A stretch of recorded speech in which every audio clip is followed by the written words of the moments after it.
When researching my product, I used YouTube and IMDb to look at trailers that are also part of the sci-fi genre to see how I could make my product stand out from the others. The advantage of using YouTube was that I could guarantee that almost any trailer I wanted to watch would be available for me on there, and it would not take long to find as long as I knew the name.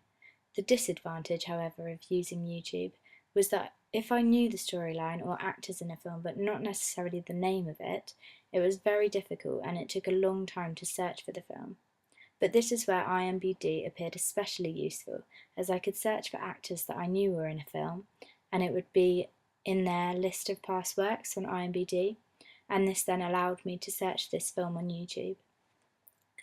IMDb was very useful for searching films in the sci-fi genre, as here you can see it allowed you to search the title of a film, characters, keywords, quotes and plots, which was especially useful when looking for very particular films that I wanted to use in researching trailers.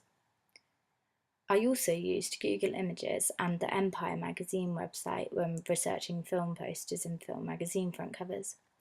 The advantage of using Google Images was that any film poster I wanted to look at was there and readily available, and Empire's website was useful for finding many of their past front covers so that I could see many different covers they have produced and the different varieties of layout that they have used, which helped me greatly when it came to planning my magazine cover, as I was able to combine different layout ideas from the different covers I had been able to see on their website.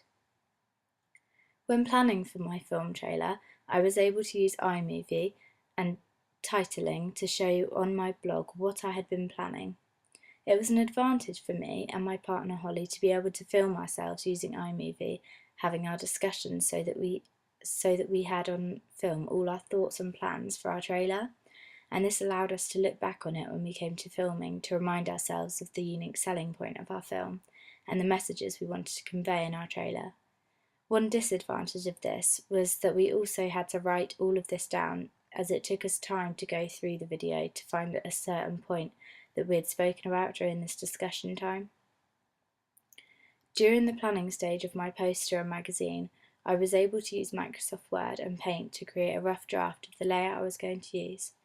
This was an advantage to me, as when it came to the construction of my print work, I was able to look back at this and knew that the layout that I would use and which picture from our photo shoot to choose, as I had already planned it, and this sped up the construction of my print work as I knew exactly how I wanted it to look and had planned some of the phrases on the front cover. When constructing my film trailer, I and my partner were able to use a camera to create a shallow focus. This was an advantage, as we were then able to emphasise the mystery of what was happening in our trailer. However, the disadvantage was that the camera setting did not seem to be working to do this, and we therefore had to create our own way of making a shallow focus by opening the lens of the camera just as we began filming. This then took a long time to ensure that we had this shallow focus at exactly the right moment that we wanted it, and it took a lot of reshooting to get it perfect. My partner and I also used slow motion and fast forward in our production quite a bit, which added a great effect to our piece, as it added the dark and mysterious atmosphere. For example, when the car is pulling up in fast forward, the audience may wonder who is driving and why we're accentuating that they may have been in a rush. I must also mention the music of our piece.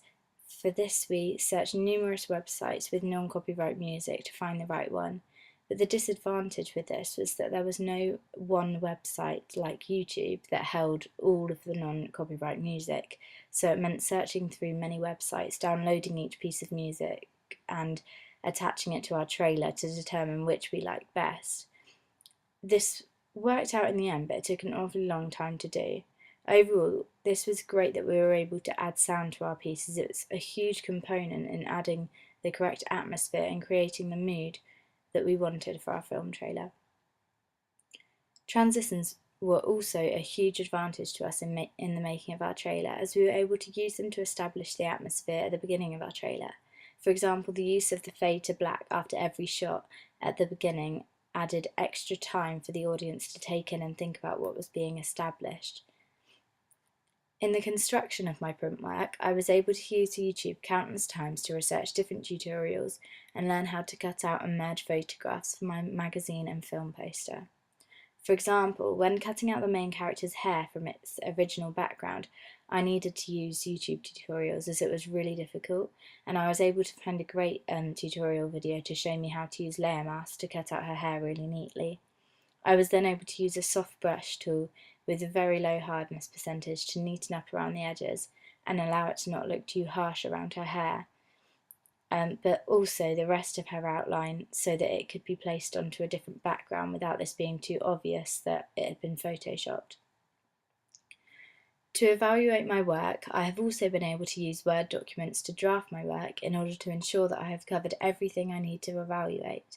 I also found it really useful to actually be able to navigate my blog in order to check that the technologies I was talking about were correct, and to check that I have used,